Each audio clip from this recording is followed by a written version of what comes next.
Le sujet est la livraison et la vente à emporter, un modèle émergent de cette période de Covid-19. Tout d'abord, merci Greg. Alors, pour te présenter pour les autres, tu es le cofondateur de Eleni Group. Eleni Group, c'est un groupe de restauration qui a une petite dizaine de restaurants en Île-de-France, dont les restaurants grecs Yaya, dont tu portes les couleurs aujourd'hui. Vous avez bougé rapidement sur cette livraison, cette vente à emporter. Et le but, c'est de pouvoir avoir tes bons conseils pour toutes les personnes qui se joignent au fur et à mesure. Euh, Moi, pour ceux qui ne me connaissent pas, je suis Frédéric Nardon, je suis un des fondateurs d'Extra Cadabra. Et voilà, on va être parti. Le premier thème que l'on va aborder, c'est livraison et vente à emporter dans cette période. Est-ce que pour un restaurateur, le but, c'est de faire du chiffre d'affaires, d'être rentable, de compléter le revenu qu'il aurait dû faire, ou est-ce que c'est une autre démarche? À moi, du coup. À toi, du coup, Greg. Du coup, bonjour à tout le monde. Salut Fred. Merci de m'avoir invité aussi pour parler de tout ça. Je crois que aujourd'hui, on vit tous une période un petit peu compliquée, notamment, enfin, là, on parle des restaurateurs aujourd'hui, mais je crois que c'est aussi le cas pour un petit peu tout le monde. C'est une période qui est dure, mais qui arrive à la suite de pas mal d'autres choses, puisque si on remonte plus loin, il y a les attentats un peu plus loin.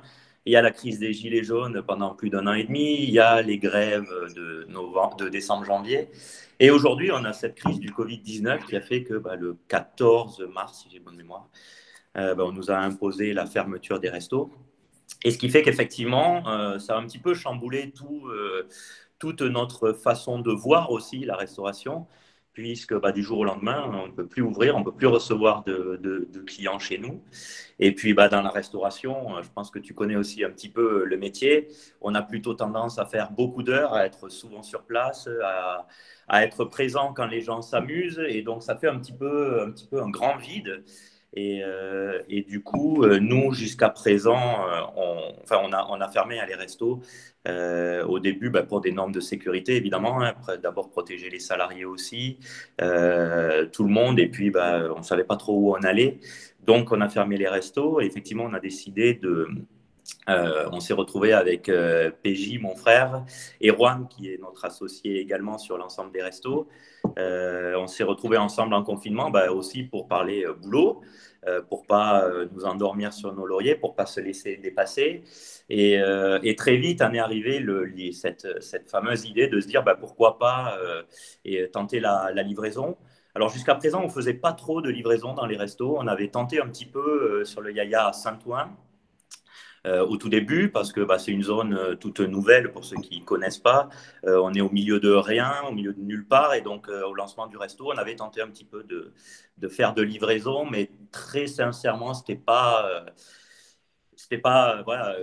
un métier qui est vraiment très difficile, qui est très différent du métier de restaurateur classique, de servir des clients à table. C'est un métier qui n'a rien à voir. Donc, ça vivotait, à la fois ça vivotait, à la fois on s'en occupait tant bien que mal, on va dire. On l'a également fait sur le vin via le restaurant de Rouen à Boulogne, qui pour le coup, la livraison marchait plutôt bien. Et c'est Vida également, qui est plus au centre de Paris pour le coup, rue de l'Échiquier. Et ce sont deux restos sur lesquels la livraison marchait vraiment bien. Et donc, en étudiant un petit peu tout ça, on s'est rendu compte aussi que le quartier, il faisait beaucoup. Donc, on s'est dit, voilà, là, qu'est-ce qu'on fait? Est-ce que c'est pas le moment de faire quelque chose? Les équipes sont quand même trépidantes aussi. Elles avaient envie de reprendre aussi, pas rester enfermées chez elles. Nous, on avait envie de bouger et on s'est dit, voilà, est-ce que c'est pas l'occasion de tenter la livraison? Vous avez mis combien de temps avant de mettre en place cette livraison et vente à emporter sur les restaurants? Alors, on a fermé donc le 14 mars. On a commencé à discuter un petit peu de toute cette partie livraison fin mars, début avril. Et on a ouvert le premier à la livraison début mai, tout début mai. Donc, il faut savoir que voilà, il y a d'abord une vraie discussion à avoir de savoir, premier lieu, où est-ce qu'on va avec la livraison, qu'est-ce qu'on veut faire avec la livraison, comment fonctionne la livraison. Il faut appréhender un métier qui est vraiment différent du métier de restaurateur classique, des attentes différentes des clients aussi, parce que pour ceux qui connaissent les Yaya, on vient faire la fête, on vient bien manger, on vient faire la fête également. Là, qu'est-ce qu'on propose aux clients, quand il vient chercher à emporter ou sur une plateforme de livraison, qu'est-ce qu'on va servir aux clients? Il y a une vraie réflexion qui est hyper importante d'ailleurs de savoir qu'est-ce qu'on lui propose. Est-ce que c'est la nourriture classique qu'on fait au resto ou pas? Très rapidement, et grâce à cette expérience des précédentes, des 3 restos sur lesquels on était déjà en livraison, on s'est très vite rendu compte que ce qu'on propose au resto ne devait rien avoir à voir avec ce qu'on allait livrer. Les gens, pour la plupart, quand ils font du delivery, vont chercher à avoir plus du finger food, du street food. Ils viennent pas forcément manger un plat gastro ou un plat hyper bien préparé parce que entre le moment où ça sort de notre cuisine et le moment où ça arrive chez le client, bah, il y a des intermédiaires, il y a des livreurs, il y a ou des gens qui viennent chez eux. Il y a du temps qui s'écoule entre le moment où ça sort de la cuisine et le moment où ça arrive. Donc, ce n'est pas forcément les mêmes modes de consommation et d'évolution des produits dans le temps, j'ai envie de dire, en termes de chaleur, en termes de visuel et tout ça. Donc, il y a un vrai boulot, il y a eu un vrai boulot de réadaptation de la carte. De travail sur la carte parce que nous, on fait pas totalement de street food aujourd'hui dans nos restos. Mais donc, il a fallu adapter la carte, plus partir sur ce mode de consommation-là.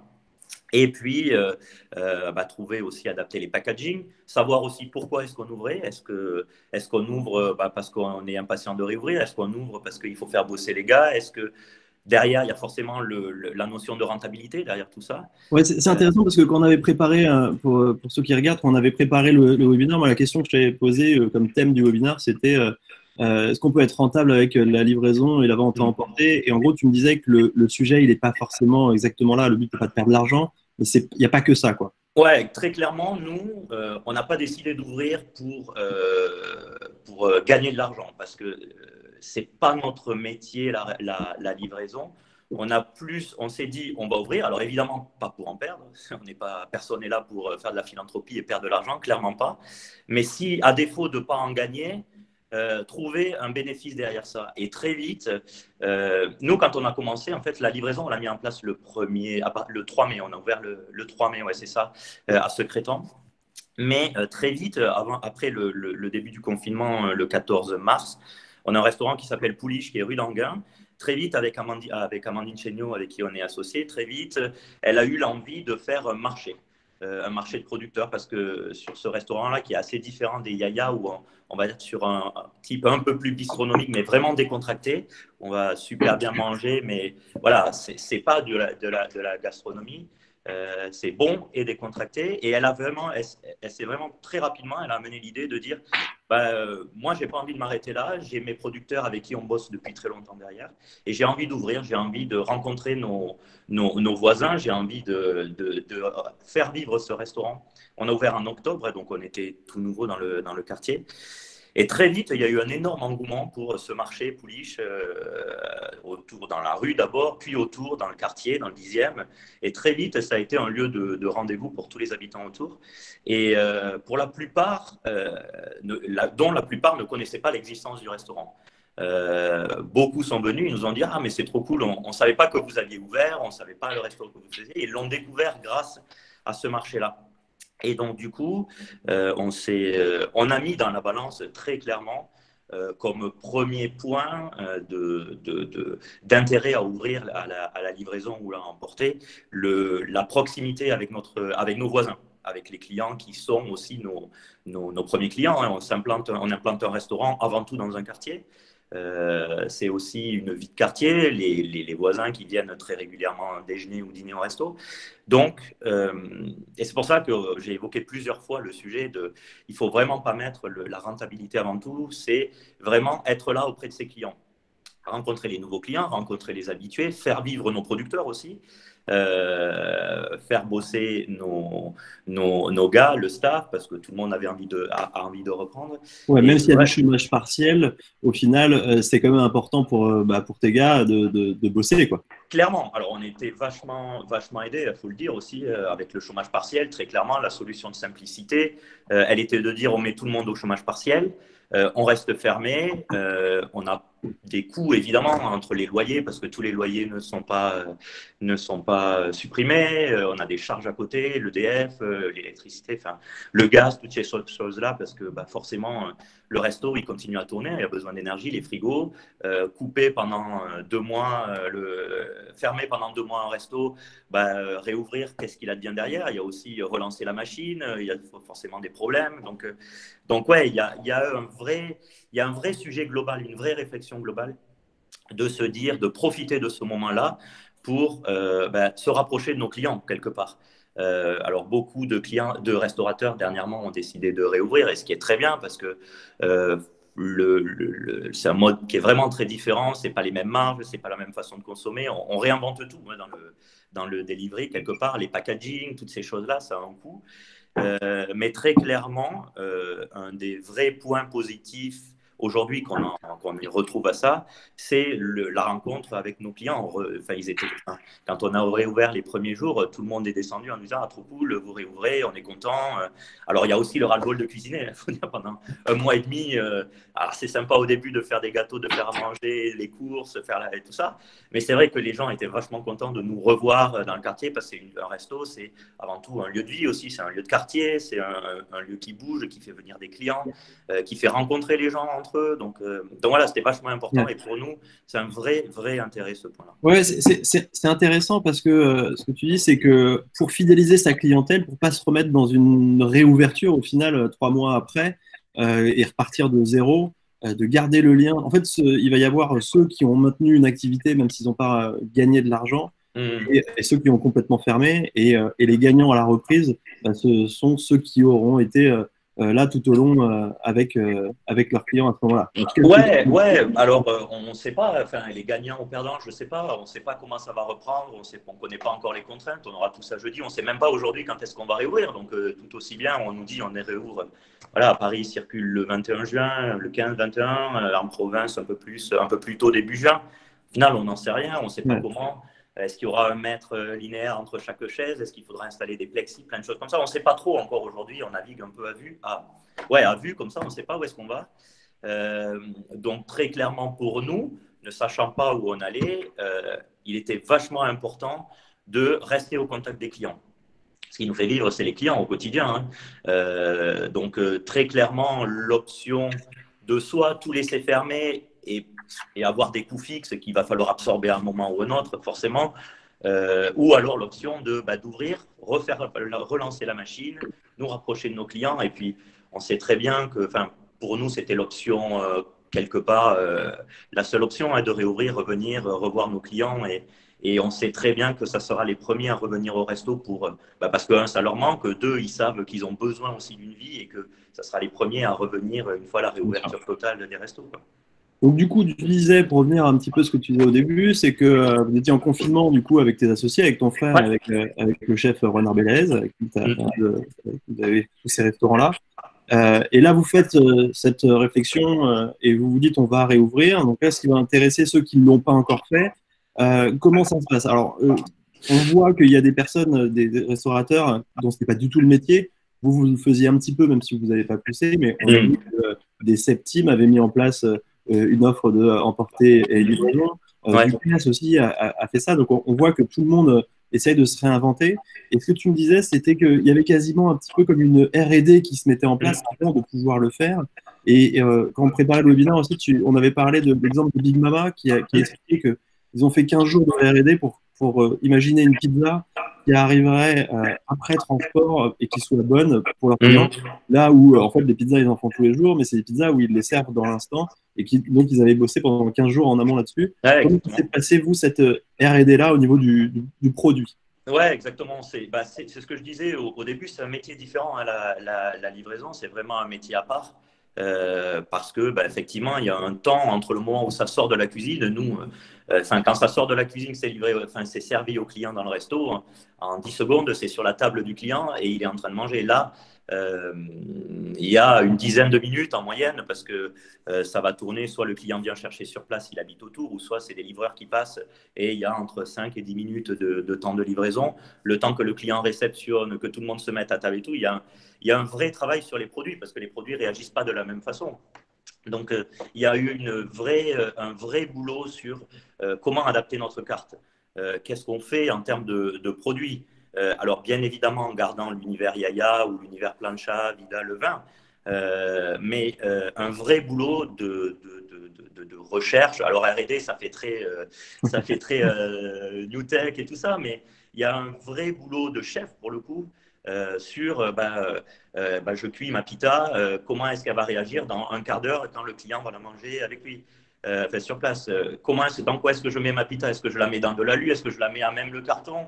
Parce que ça ne va pas réagir de la même façon. L'une, elle va peut-être être un peu plus mouillée, elle va sortir plus mouillée, on va dire, avec la condensation. L'autre, elle va coller peut-être un peu plus au carton. Donc, il y a un vrai taf de recherche, de recherche, de boulot de chef. C'est le boulot du chef, hein, de Et du coup, savoir comment ces ingrédients vont réagir, quoi.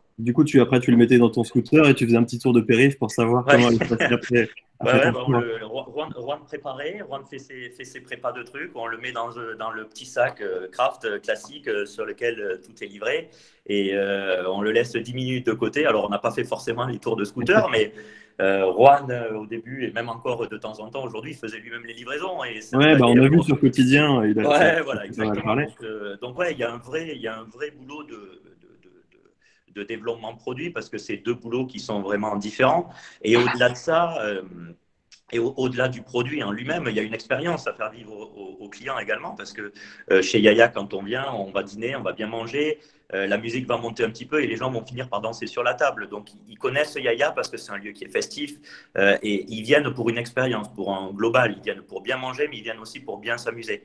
Et donc, on a besoin aussi derrière ça d'amener un petit plus aux clients, pas simplement le livrer avec le sac Uber Eats ou Deliveroo, peu importe, ou un Ouais, sac alors, classique. c'est une très bonne chose, justement. Après la partie produit, Ouais, il y a la partie, au final, packaging et un exactement. petit peu de marketing. Comment vous avez mis en place ça? Là, il y a Vincent sur le chat qui dit qu'il y a pas mal de solutions packaging pour aider dans ce sens. Exactement. Pareil, ça aussi, il y a une espèce de R&D aussi pour savoir ce qu'on va faire.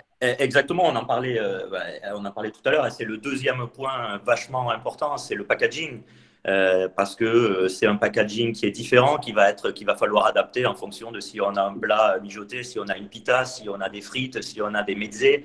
Voilà, des packs, il y en a des milliers et des milliers de packs différents. Donc il y a aussi un gros boulot de recherche. Et Vincent, qui s'en est vachement chargé de ça, justement, pourrait en parler. Mais nous, on a commencé d'abord parce que avec cette expérience-là, l'idée aussi que l'on a, c'est aussi proposer cette fameuse expérience et que d'ailleurs Big Mama a super bien fait. Et franchement, ils ont fait ça très vite.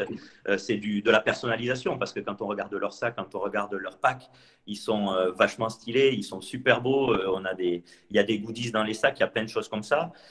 Ils l'ont sorti vachement vite. On bosse aussi, nous, depuis un petit moment dessus, mais il y a du délai entre le moment où on va recevoir notre pack personnalisé et le moment où on commence à le travailler et le moment où on le reçoit.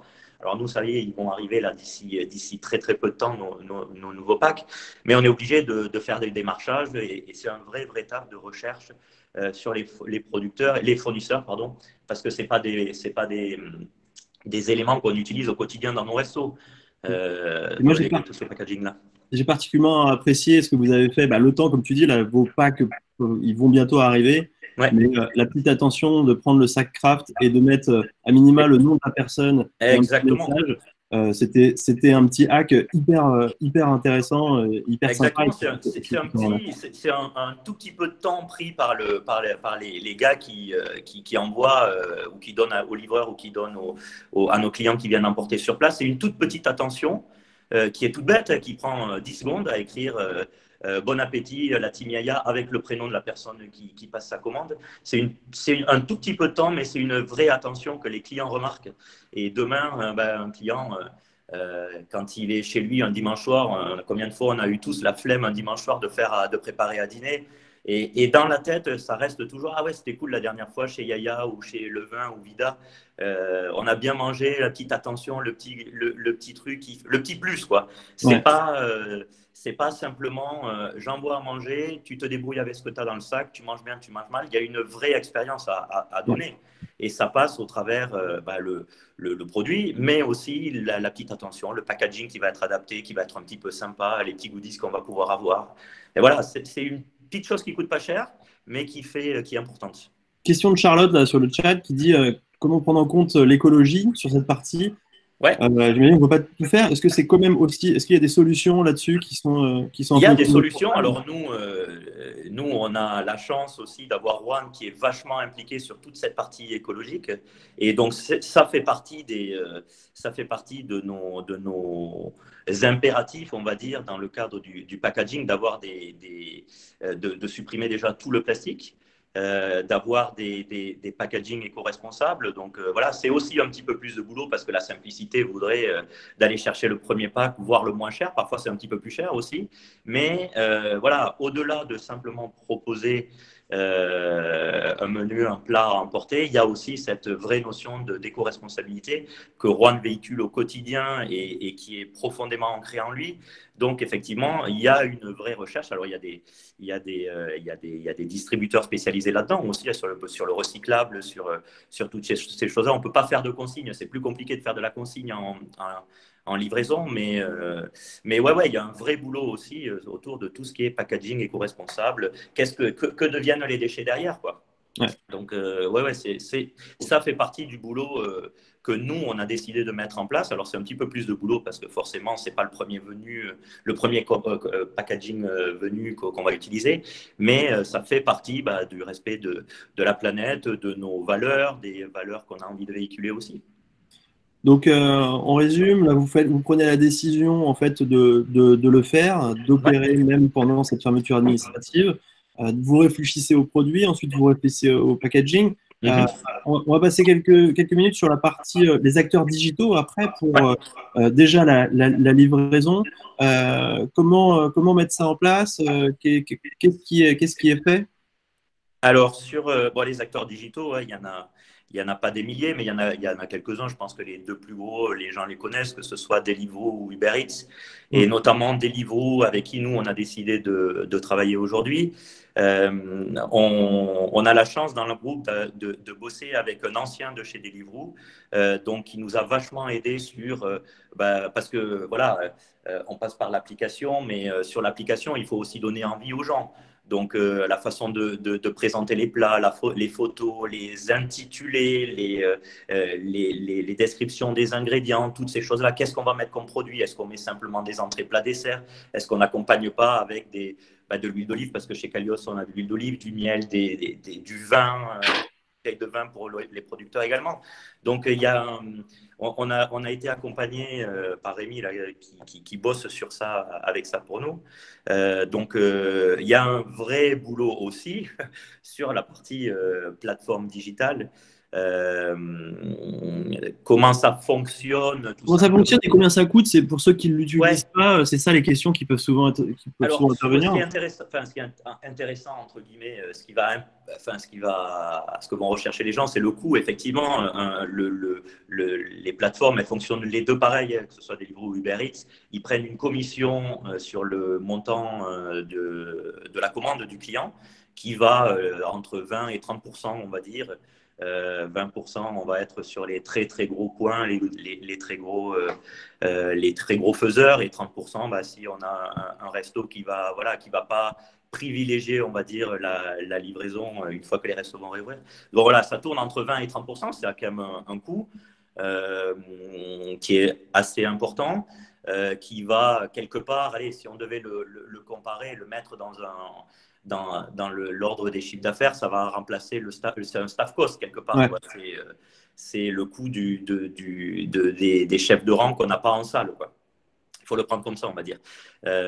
Donc ça a un coût, mais avec ce coût-là, c'est pas juste j'amène le client, parce qu'effectivement, ils vont amener ces plateformes, elles amènent des clients dans nos restaurants. Ça fait aussi un petit peu de com, parce que tout le monde ne connaît pas Yaya, tout le monde ne connaît pas Vida, Plancha ou Levain, mais ça permet de faire un petit peu de com, parce que le resto apparaît sur une plateforme sur laquelle des millions d'utilisateurs sont.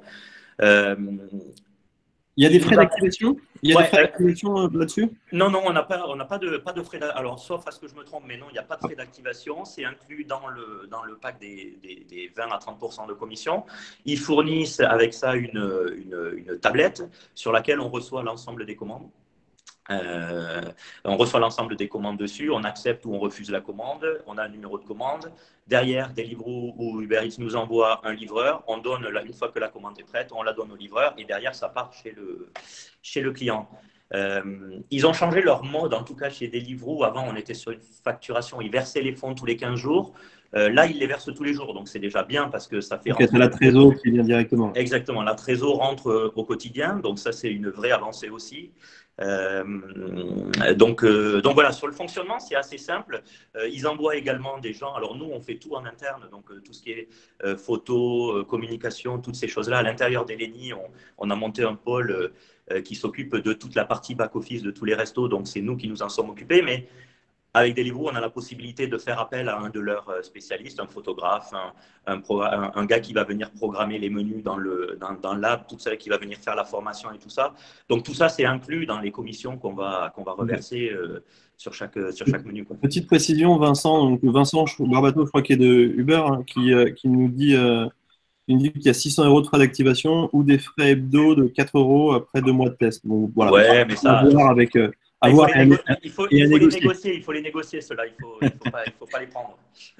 Donc là, c'est sur la partie livraison. Sur la partie click and collect, que vous avez utilisé quoi comme solution pour ça? Alors, Click and Collect, on vient tout juste de le mettre en place parce que c'est aussi pas mal de boulot. Et nous, on est passé via Zenchef. Zenchef a créé un outil pendant cette crise spécifiquement là-dessus pour leurs clients. Exactement, Zenchef, qui est notre plateforme de réservation en ligne. Nous, on a notre site qui a été fait en partenariat avec Zenchef, sur lequel, lorsqu'on passe une réservation, ça arrive directement dans notre outil de réservation au restaurant. On a un client qui veut réserver, il passe par le site internet, ça arrive automatiquement, ça valide en fonction de la dispo dans le resto. Et donc, c'est un outil qui est vachement intéressant d'ailleurs au passage. On aurait de quoi discuter sur les outils de réservation. Et franchement, Zenchef, c'est top. Et justement, pareil, ils ne se sont pas croisés, ils ne sont pas restés les bras croisés pendant le confinement. Ils ont développé cet outil-là qu'on a mis en place, qui est un outil qui est vachement intéressant aussi, puisque ça permet aux clients de passer leurs commandes directement depuis notre site internet. Okay. Donc, on a envie de commander chez Yaya sans forcément passer par une plateforme de livraison. On va sur le site internet. Là, tu capitalises sur ta fidélisation, sur ta Exactement. Ils arrivent sur le site, ils ont tout le menu, les prix, toutes ces choses-là. Ils passent leurs commandes. Ils disent, voilà, si c'est le matin, on a envie de se faire un Yaya à midi. On dit, bah voilà, je commande ça, ça et ça, et je viendrai le chercher à 12h30, par exemple, et la commande sera prête à 12h30. Il y a un système de paiement directement en ligne. Donc, nous, on est assuré d'être payé. Le client est assuré d'avoir sa commande. Il vient sur place, il enlève et il repart, quoi. Donc, il a son heure de livraison. Ouais. Donc, c'est un système qui est vachement bien fait. Et le troisième système, c'est si il est 12h30 qu'on a faim et qu'on est juste à côté du resto, on a envie d'y aller, eh ben, on peut aussi passer par téléphone tout simplement, pas dire voilà, je passe dans 5 minutes, passer me récupérer ma commande, ou venir sur place, passer sa commande sur place. En 5-10 minutes maximum, la cuisine des potes fait tout ce qu'il faut et la commande est prête, quoi. Et vous offrez un petit verre pour faire patienter. Ouais, en attendant, on peut boire un petit verre sur place. Vincent, qui est très actif sur le chat, disait qu'il y a Too Good To Go qui propose une solution où le client vient avec sa box. Même on parlait du packaging. Est-ce que vous allez jusqu'à là où la personne peut venir avec son assiette directement? Si les gens veulent venir… Alors, il y a encore une notion qui est un peu touchy, j'ai envie de dire, on est quand même dans une période où voilà, on est tous été confinés pendant 2 mois, enfermés chez nous, on a fermé nos restos et tout. Alors je sais pas, je pourrais pas être catégorique sur le fait que personne soit venu aujourd'hui nous proposer de servir dans son assiette, mais c'est aussi en termes d'hygiène et de respect, parce que nous, les gars sont avec des masques, sont avec des gants. Très bonne transition, justement, c'était la dernière thématique. Ouais. C'était tout ce qui est règles sanitaires. Donc, on a vu, on a choisi son acteur, etc. Maintenant, toi, en tant que restaurateur, alors ce que tu me disais, c'est que de toute manière, les règles sanitaires, les restaurants, on en avait énormément, surtout en cuisine. Donc là, qu'est-ce qu'il y a de supplémentaire par rapport à la CCP en plus? Ouais, c'est ce que je te disais sur les normes d'hygiène, on est vachement contrôlé dans les restaurants, enfin, en cuisine, on a un contrôle minimum tous les ans, hein, donc il y a des normes qui sont hyper strictes sur les relevés de température, sur le sous-vide, les DLUO, les DLC, toutes ces choses-là, donc on est déjà vachement contrôlé. En soi, ça n'a pas été beaucoup plus drastique, j'ai envie de dire, c'est simplement rajouter des masques en cuisine et des gants notamment, en salle aussi, pour les personnes qui accueillent les livreurs, qui récupèrent et qui donnent les sacs aux différents livreurs. Mais voilà, c'est pas des contraintes vachement, enfin, c'est pas des contraintes drastiques supplémentaires. Voilà. Alors, en cuisine, on a l'habitude de dire, Juan disait justement l'autre jour que c'est des habitudes qu'on prend. Se laver les mains toutes les 30 secondes, c'est des habitudes que les gars en cuisine ont. Donc, en soi, ils le font déjà au quotidien. Aujourd'hui, après quasiment un mois de livraison, c'est une habitude. La première chose qu'ils font une fois qu'ils arrivent dans la cuisine, c'est mettre le masque, mettre les gants avant d'attaquer leur préparation. C'est vraiment une question d'habitude, quoi. Tu parlais du staff, là, c'est le même staff, j'imagine. Vous n'êtes pas allé chercher du staff externe. C'est combien de votre staff qui est pour opérer juste cette activité avant que ça rouvre? Alors, Cuisine, j'imagine, au minimum. ouais, nous, on a sur les restos, on a une vingtaine de salariés sur les Yaya, en tout cas. Sur les autres, on est un peu moins, entre 8 et 12, on va dire. Sur les Yaya, alors on est ouvert 7-7 déjà, hein, donc 7-7 midi et soir, du dimanche au dimanche. Donc ça fait forcément, il y a toujours les contraintes, les mêmes contraintes du Code du travail, hein, donc il y a des roulements à effectuer. On est en cuisine, ils vont être 3 ou 4 en cuisine et 1 ou 2 en fonction des jours en salle. Donc tu vois, on garde quand même encore entre 60 et 70% du staff. Il y a quasiment toute la cuisine Il y et en a salle, évidemment. presque toute la cuisine et en salle, on a les directeurs qui s'occupent de la rotation. Sachant que aussi avec le chômage partiel, on est obligé, il y a des contraintes aussi, il ne faut pas oublier. Ouais, tu dois rouler. Ouais, il y a des roulements sur des postes à postes équivalents. On est obligé de proposer aussi le même taux de chômage partiel. Par exemple, un chef de rang, deux chefs de rang, on ne pourra pas mettre un chef de rang à 100% de chômage partiel et l'autre à 0%. Ouais. Donc il faut que ça soit équilibré et qu'il n'y ait pas de différence entre les deux. Et puis, il faut pas aussi que l'un se dise, ah bah ouais, lui, il bosse et pendant ce temps-là, moi, je bosse pas. Donc, il y a quand même des règles derrière le chômage partiel qui nous imposent de faire des roulements ou à poste équivalent de garder des gars à minima sur les mêmes taux de pourcentage de travail, quoi. Tu as des nouveaux métiers qui sont apparus. Bon, j'imagine que c'est avec le même staff, mais par exemple, tout ce qui est préparation de commandes, comme c'était pas quelque chose que vous faisiez exactement avant, est-ce que non, il n'y a pas tant parce que c'est en cuisine, ils ont toujours leur mise en place. Il y a toujours le chef qui bosse, qui est le chef d'orchestre, hein, de telle commande arrive, toutes ces choses-là au fur et à mesure. Ah ben, bon, il y a des numéros qui arrivent maintenant avec des sacs dans lesquels il faut mettre les commandes et plus sur des plateaux que les serveurs vont amener sur les tables. Mais il y a voilà, c'est une gymnastique un petit peu différente, on va dire, mais entre la cuisine qui va préparer le sac, en salle, ils vont vérifier qu'il y a bien tout entre le bon et ce qu'il y a dans le sac. Mais non, en soi, les gars sont quand même agrafés ou fermés avec des étiquettes les sacs, bien vérifiés, pas se planter sur le numéro de commande qu'on va donner au livreur une fois que le livreur arrive avec son numéro de commande. Voilà, ils sont en capacité de le faire? Ouais, les gars ont l'habitude, ils jonglent quand même avec les chiffres au quotidien. Donc, non, ça, il n'y a pas de sujet, c'est assez. Les erreurs peuvent arriver, forcément, mais il n'y a pas de. Le seul vrai métier, encore, on peut dire, on l'avait déjà en interne, ça serait plutôt au niveau de tout ce qui va être travail sur les packs, la com, comment on va organiser toutes ces choses-là. Mais voilà, nous, on a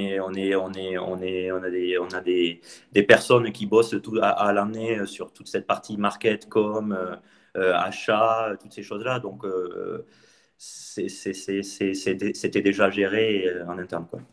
Et du coup, la dernière question que je voulais te poser, c'est l'après. C'est l'après, la perspective de quand ça va réouvrir. Donc, on ne sait pas, mais quand ça va réouvrir, qu'est-ce que vous en faites de tout ce travail que vous avez fait? Est-ce que tu vois la livraison et la vente emportée comme un modèle juste de transition? ou au final comme un nouveau modèle qui sera complémentaire sur l'après? Très honnêtement, faire de la livraison pour tout jeter une fois que tous les restos vont réouvrir, franchement, il n'y a pas d'intérêt.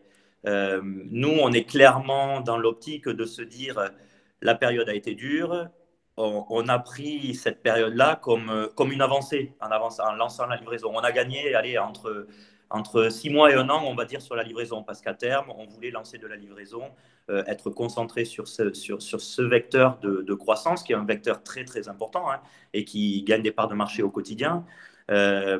Et donc, très clairement, on a gagné allez, 6 mois à 1 an sur ce mois d'expérience et le temps qui va continuer. Donc, non, l'idée, c'est pas d'abandonner, très loin de là, mais ça va être un vrai complément de revenus au resto. Ça a été une période surtout si vous êtes en demi-capacité. Exactement, exactement. Donc, on n'a pas encore les contraintes de réouverture, on les aura jeudi soir. Mais un resto, voilà, nous, quand on va faire autour de 200 couverts sur la soirée, demain, qu'est-ce qu'on va faire en couvert avec les normes qui vont être exigées? Si on tombe à 70 ou 80 couverts maximum parce qu'il faut laisser de la place entre les tables, la livraison est clairement un vrai vecteur hyper intéressant à développer. Mais au-delà de ça, même une fois qu'on réouvrira à capacité pleine à 100%, c'est un vrai vecteur intéressant parce que c'est aussi découvrir le restaurant à travers sa nourriture. C'est aussi un petit peu moins cher à la livraison. Hein. Forcément, les tickets moyens sont un peu inférieurs versus ce que vont dépenser les gens dans le resto parce qu'il n'y aura probablement pas de vin, il n'y aura pas de cocktail, il n'y aura pas les eaux ou les boissons. Mais ça permet aussi, c'est un vrai vecteur de communication, de revenus aussi. Allez, moi je pense que voilà, ça va nous faire une vingtaine de pourcents de complément enfin une vingtaine de pourcents du chiffre d'affaires, qui est un vrai complément pour le restaurant et qui va permettre aussi d'éponger toutes ces pertes qu'on a eues sur le début d'année qui a été un petit peu compliqué et l'année précédente avec tous les événements qu'on a eus, quoi. Donc, très honnêtement, jamais on s'est dit on va ouvrir pour abandonner parce que c'est vraiment beaucoup de boulot si on veut bien faire les choses. On y a passé beaucoup de temps, tant sur la préparation, enfin sur la partie cuisine que sur la partie packaging, préparation et formation des équipes. Donc, ouais, c'est un vrai point important. Et quand je dis qu'on a gagné 1 an, on l'avait en tête et très clairement, c'est aussi très intéressant. Ça a été très intéressant pour nous, au-delà du financier, de pouvoir développer et de gagner ce temps-là. Ouais. Et vous aviez un positionnement un peu particulier, notamment sur les yaya, avec ce côté restauration festive. Très bonne question là de Charles-Édouard. Est-ce que vous réfléchissez à comment vous allez changer le thème, en tout cas dans les prochains mois? Est-ce que le côté restauration et fête va perdurer? Ça fait partie des vastes questions à imaginer. Hein. Je croyais que la question allait partir sur est-ce qu'on mettait des playlists musicales dans les menus et avec le son qui arrivait. Ouais. Ça pourrait être. Ça peut. Ça pourrait, mais non, c'est pas encore ça. Mais ouais, effectivement, c'est difficile à dire. Oui, on devra se réinventer. Quoi qu'il arrive, on devra se réinventer parce que aujourd'hui, même si on n'a pas les contraintes qui vont nous être imposées sur les mois à venir, on ne peut pas imaginer voir un resto sur les réseaux sociaux avec les gens qui continuent à boire comme on le faisait, qui sont tous agglutinés les uns sur les autres. Pour l'image, c'est un petit peu compliqué. Mais ouais, forcément, on y réfléchit de savoir comment est-ce qu'on va transformer cette partie festive. Alors, on espère que ça sera le moins longtemps possible. Mais bon, il y aura on a quelques idées pour ça. A priori, les gens ne devraient pas être trop. Je vous fais assez confiance là-dessus. Ouais. Les gens ne devraient pas trop être perturbés ou déphasés, on va dire, lorsqu'ils viendront chez Yaya pour faire la fête avec les copains. Un certain Pierre-Yves nous propose des ginto to go. Ouais, ça, c'est en cours aussi. C'est des prémix, des petites choses comme ça. On y bosse. N'empêche, il y a pas mal de bars, resto-bars qui font de la livraison de l'emporter de cocktails. Là, il y a le syndicat Cocktail Club qui a réouvert aussi. Exactement. On peut faire son... Ouais, c'est pour ça que quand je disais tout à l'heure, c'est un vrai boulot parce que c'est pas simplement je mets une entrée, un plat, un dessert sur mon application de livraison. C'est qu'est-ce que je peux proposer à mon client en plus qui va faire que pour nous, le ticket moyen va augmenter aussi et va nous permettre de faire de la vente additionnelle. C'est hyper important, alors que ce soit de l'épicerie, de l'huile d'olive, du miel, des herbes, mais ça passe aussi par la boisson. Ouais, vous avez la chance d'avoir justement cette marque Kalios de produits grecs. Et donc, potentiellement, dans le panier du livraison à emporter, ça vous permet. Exactement. Vous voyez les clients qui vous en prennent un petit peu. Ouais, on le voit, ça part. Les gens aussi, c'est facile parce que ça ne t'augmente pas le prix de ta livraison. Donc, très honnêtement, on a beaucoup de commandes additionnelles avec effectivement l'huile d'olive à côté, le Kalios ou Maison Montalais avec qui on bosse sur des pâtés, sur plein de choses comme ça. Ouais. Borderline, la boissonnerie de Paris sur des jus. Donc, c'est vrai qu'on est dans une période où voilà, les gens ont peut-être envie aussi de découvrir et de revivre un petit peu. On a été enfermés pendant 2 mois et quand on va manger ces jours, on se fait plaisir. Et de soutenir aussi, exactement, de soutenir. Et c'est un vrai point qui est vachement intéressant parce que quand on a réouvert, les premiers mots qui venaient de la part des clients et des voisins les plus proches, c'est on sera là, on va vous aider et puis on va venir commander. Et on voit les mêmes personnes et de fil en aiguille, la clientèle vient de plus en plus. Et très clairement, c'est un vrai point. Aussi, un point positif dans tout ça, c'est que les gens ont conscience que c'est dur pour les restaurants, pour les commerces également. Et très honnêtement, on a eu beaucoup de soutien et les gens sont au rendez-vous. Donc, c'est hyper intéressant. Vous aviez réfléchi d'ailleurs à ça au tout début. Je sais que nous, on avait fait un partenariat avec une plateforme qui s'appelait Soutenir mon activité, qui permettait aux restaurateurs, avant l'ouverture, en fait, que les gens viennent précommander des choses pour quand ça sera réouvert. Est-ce que vous aviez, je sais que ZenChef avait un outil proposé. Est-ce que vous l'avez fait ou Non, on l'a pas fait. Pas qu'on n'avait pas envie de le faire, mais c'est vrai qu'on a été pas mal absorbé par toute cette partie mise en place. Et puis, il ne faut pas oublier que derrière tout ça, pour tous les gérants de restaurants ou de commerces, en termes de paperasse administrative, il y a eu également beaucoup de choses à faire. Parce que le chômage partiel, c'est pas simplement je déclare mettre mes employés au chômage partiel, mais il y a plein de choses. Je confirme que nous aussi, il y a eu beaucoup de temps là-dessus. Ouais. J'imagine. Donc, alors nous, on a la chance, on est 3, on s'entend super bien avec PJ et Juan, donc chacun a son domaine d'activité, on va dire, entre Juan en cuisine, PJ plus sur le développement et moi sur la partie administrative. Donc, on a été occupés à différents moments les uns et les autres, même si on fait tout de concert. Mais ouais, on n'a pas pris cette option d'effectivement de précommande, je crois, si j'ai bien compris ce qu'il en était, de précommande où les gens payaient pour un menu à venir plus tard, une fois le restaurant réouvert. Parce que, voilà, on a quand même été bien aidé avec le chômage partiel. Nous, chaque centime qui rentre dans le restaurant sort de notre poche. On investit nous personnellement. Donc, on a préféré mettre la main à la poche et se dire on fait les choses super bien. Et quand on va réouvrir, on sait que les clients seront là. Donc, voilà, on n'a pas pris cette option-là, mais qui est une bonne option aussi, qui peut être une bonne option aussi. Il n'y a vraiment pas de jugement là-dessus. On n'a pas creusé l'idée. Ouais. Alors, on va passer aux questions-réponses. Donc, n'hésitez pas, là, il y a les premières questions-réponses qui tombent. Cédric nous demande, utilisez-vous des solutions pour faciliter la gestion des commandes des différentes plateformes en livraison et sur du click and collect? Ça relie une autre question où on parlait des acteurs comme Deliverect, Rush Hour, Uber Eats. Je pense que c'est un petit peu ces solutions digitales. Est-ce que vous en avez Non, c'est-à-dire par rapport aux prises de commandes, tu veux dire? En fait, quand toi, vous utilisez que Deliveroo et après, de l'autre côté, que ZenChef. Ouais. Mais, et du coup, est-ce que vous n'avez pas une problématique de centraliser un petit peu tout ce qui peut… Non, on a une tablette Deliveroo, on a ZenChef avec les bons qui arrivent sur les imprimantes qui sont en cuisine. Tout simplement, on n'a pas de logiciel qui nous aide à côté. Ouais. Autre question, comment vous gérez le côté promo que les plateformes incitent à faire pour gagner en visibilité? Parce que comme tu le disais, tu es un restaurateur qui a mis énormément sur ces plateformes.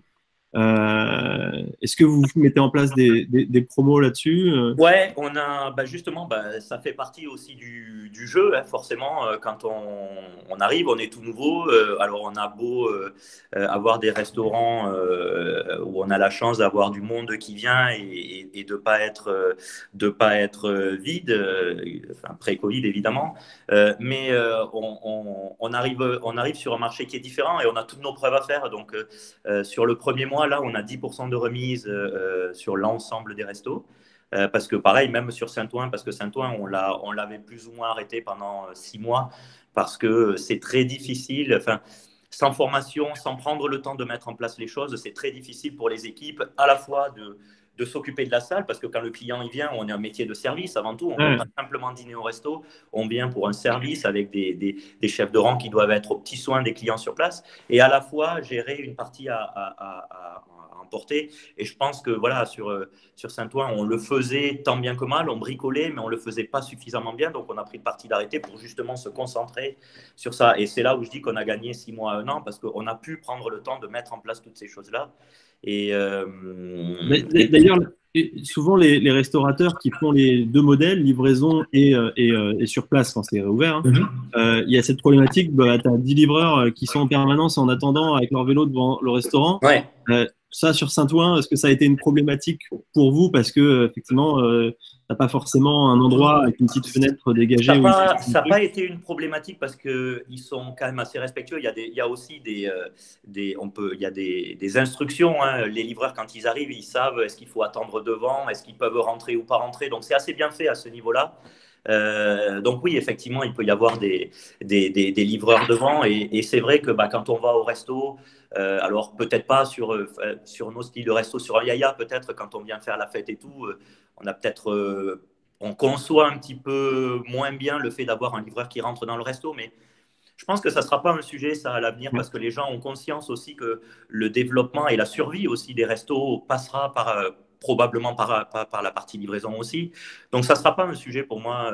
Les gars, les livreurs sont assez respectueux aussi de ça. Rentrent pas forcément. Nous, en salle, les managers ou directeurs savent que dès qu'une commande arrive, ils vont à la rencontre des livreurs avant même qu'ils arrivent dans le resto. Donc, je pense que c'est pas tant un sujet que ça. Alors, encore une fois, là, je parle pour nos types de restos. Peut-être qu'un resto gastro, ça s'imagine peut-être pas de voir un livreur qui rentre ou qui arrive pour un. Même si on a vu, il y a certains restaurants gastronomiques qui ont lancé leur menu à emporter. Hein. Mais on verra quand ils ouvriront, quand ils ouvriront, s'ils continuent. Voilà. Comme le temps file, je passe à une autre question qui est proche. Est-ce que vous allez modifier, comme les coiffeurs, vos tarifs à la réouverture? Est-ce que vous allez être obligé d'une certaine manière d'avoir un impact sur le prix de vente ou même sur ce que vous allez proposer? Non, je pense pas. L'idée, c'est pas non plus de. Enfin, c'est dur pour nous, c'est dur aussi pour. Ça va être dur, je pense, pour nous en tant que patron, en tant que restaurateur, en tant que chef d'entreprise, mais ça va probablement être dur aussi pour la personne lambda qu'est-ce qui va devenir du travail? Est-ce qu'on va tous être chômage partiel? Est-ce que les licenciements? Voilà, c'est un truc global. Pour nous, la question d'augmenter les prix, non, elle se pose pas. Elle va plutôt, on va plutôt dire, on va essayer d'imposer un peu plus le double service pour faire en sorte qu'au lieu de faire 100%, on fasse 110, 115, 120% de remplissage et qui va nous permettre avec ces 10-15% de combler les différentes pertes et puis avec les 20% complémentaires de livraison, en espérant qu'à terme, on arrive à retomber sur nos pattes et à se souvenir de cette mauvaise période. Mais voilà, on ne sait pas où est-ce qu'on sera dans 2, 3, 4 ans. J'espère qu'on en rigolera, tout le monde en rigolera. Il y aura de la casse, donc certains rigoleront moins. Mais voilà, non, l'idée, ce n'est pas de dire parce que c'est difficile aujourd'hui, j'augmente mes tarifs de 20, 30, 40%. Ouais. Voilà, beaucoup de choses ont augmenté, on a beau dire, mais voilà, je regardais l'autre jour, j'étais penché sur les factures, il y a pas mal de choses qui augmentent. Mais, justement, ça c'était une question, c'était quelle est votre attente vis-à-vis des fournisseurs et partenaires dans le cadre de votre réouverture, en termes de délai de paiement, rallongé, lancement de nouveaux produits, etc. même prix, maintien des prix? Qu'est-ce que... Ben, en fait, enfin, c'est un peu utopique, mais ça va être un vrai effort collectif parce que si demain, nos fournisseurs sur les restos nous augmentent les prix de 20%, on a deux options. Soit on augmente aussi le prix final de 20% et le client, forcément, il en pâtira, il Ouais, consommera peut-être un petit peu moins, il se fera moins plaisir sur du vin, sur des ouais. cocktails ou sur des choses comme ça.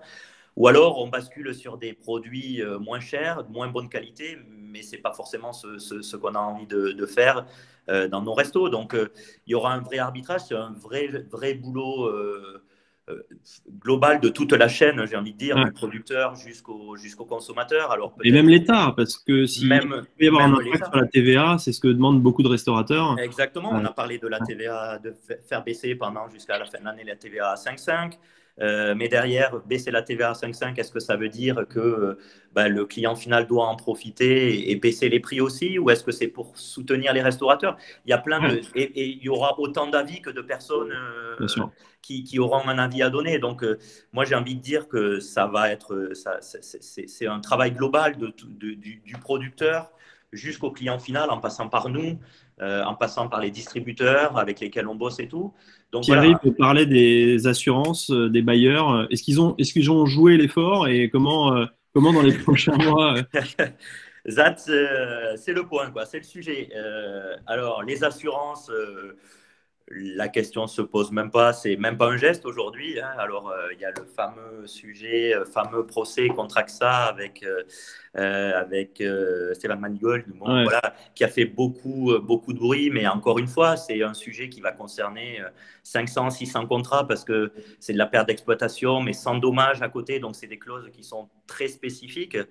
C'est des clauses que si on les souscrit, ça nous coûte forcément plus cher en cotisation annuelle. Donc, ça correspond à très peu de contrats, très honnêtement. Ouais. J'ai vu passer des assurances qui proposaient 2 mois de suspension de cotisation ou qui envoyaient 800 ou 900 euros un chèque pour dédommager. Bon, voilà, c'est des petites cacahuètes, mais non, clairement, Et les assurances, on ne sera pas très copains si on doit parler par de ce rapport au sujet-là. thème d'aujourd'hui, justement, est-ce que le fait, bah, pour ceux qui pourraient peut-être en bénéficier si Stéphane Manigold arrive à aller jusqu'au bout des appels, cassation, etc., mais est-ce que le fait d'avoir réouvert en livraison, vente à emporter, peut être un risque pour justement ne pas avoir la perte d'exploitation?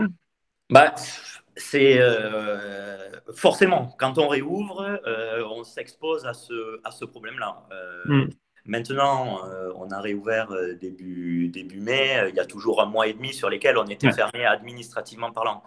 La question, et ça va être une question sans fin si jamais perte d'exploitation doit être évoquée, c'est quel est notre métier de base. Aujourd'hui, on a perdu 70%, 60-70% de chiffre d'affaires.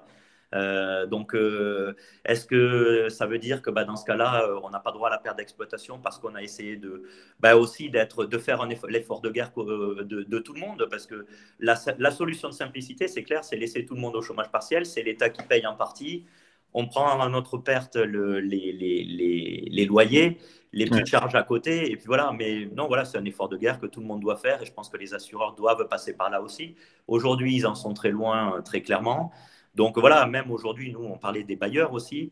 On a quelques bailleurs, alors les gros bailleurs qui ont eu un peu de mal à annuler. Alors ils ont décalé aujourd'hui, on n'a pas de garantie à ce que ce soit annulé. Ouais. Je ne sais pas si on y arrivera, peut-être qu'en négociant un petit peu, en prolongeant les baux commerciaux. Voilà, il y a des petites feintes comme ça qui peuvent potentiellement passer en négo avec les bailleurs. Par exemple, chez Poulich, c'est un petit bailleur qui est un individuel qui nous loue le local et qui, lui, nous a annulé les 2 mois de loyer. Donc, et Ouais, parce donc c'est que pas que les gros qui font. exactement, exactement. Il a compris notre point. C'est un local qu'il a peut-être depuis longtemps et puis peut-être qu'il l'a amorti, j'en sais rien, remboursé, je ne sais pas. Mais le geste est juste, Ouais, ouais. Ouais. c'est hyper important pour la confiance. Enfin, ça transcrit une connaissance de la difficulté dans laquelle on est aujourd'hui. Et cette personne qui est un particulier, donc c'est quand même de l'argent qui rentre pas dans sa poche.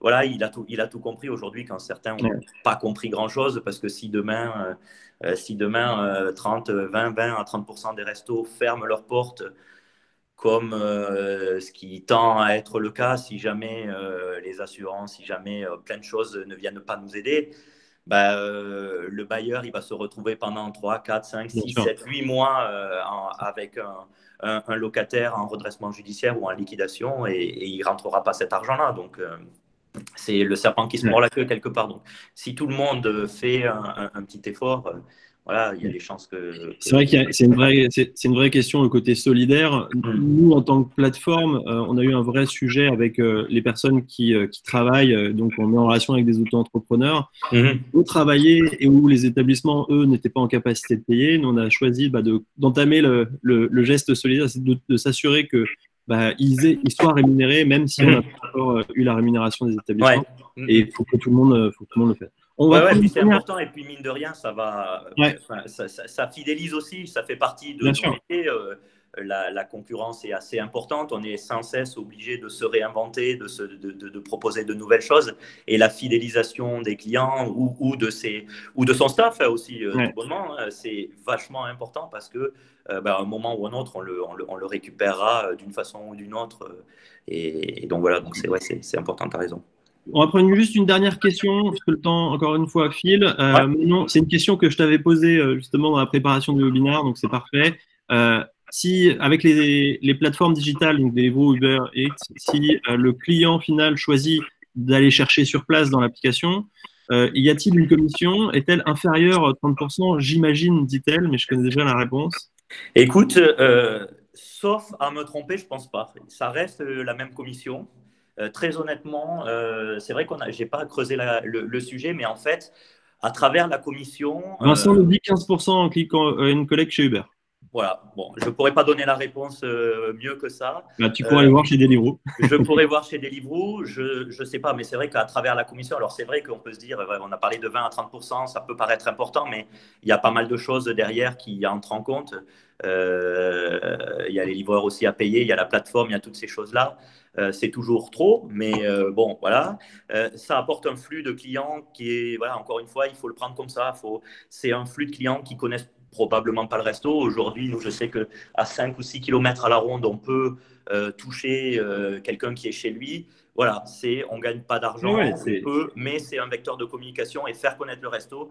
Et si demain, une personne qui commande chez lui, qui habite à 5 km, qui n'a jamais entendu parler de Yaya et qui trouve ça bon et qui se dit, ah bah tiens, je vais venir au resto, voir ce que c'est sur place, l'ambiance, parce que j'ai bien aimé mon expérience chez moi, c'est eh ben, parti de même si je n'ai pas d'accord. gagné d'argent sur la livraison, c'est un client Ouais. qu'on acquiert et qui va venir et qui va potentiellement être fidèle derrière. Et donc, voilà, c'est important aussi. C'est pour ça qu'il ne faut pas regarder uniquement le côté financier du modèle de livraison, je veux dire. Bon, bah merci beaucoup en tout cas pour ton temps et Avec plaisir. tes Merci à insights. toi. Pour tout le monde, merci aussi d'être resté aussi longtemps. On a enregistré justement tout le webinaire et on le rediffusera.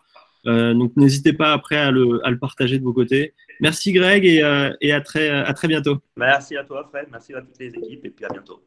Ciao, merci beaucoup. Ciao. Salut.